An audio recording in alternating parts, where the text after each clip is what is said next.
Amen. And God said, well, what are you doing? He said, I hid myself.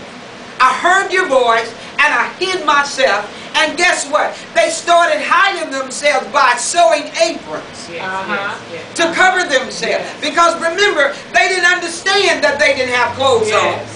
It wasn't until they decided to listen to that seductive spirit. Now I want you to listen to me carefully. You got a seductive spirit that is walking with you every day of your life. And it's trying to lure you out of promise and take you into a place of drought. That's wilderness. And you need to understand, I need to avoid this. Because there's no growth in the wilderness. There's no peace in the wilderness. There's no increase in the wilderness. Come on. You got to understand there's a seductive spirit that is sitting by you, walking with you, sleeping with you, eating with you, trying to get you out of God's will. Amen. Oh, y'all better hear me.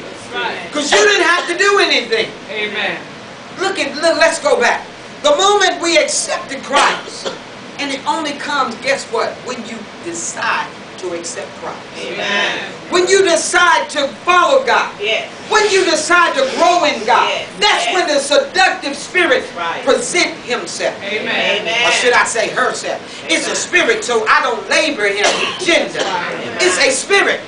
It is not till you make up in your mind, I want to serve God. It's not till you make up in your mind, I'm going all the way with God. It's not till you say, I'm going to be faithful to God. It's not until you say, I'm going to do His will. Whatever He called me to do, that's when that seductive spirit starts running after you. Amen.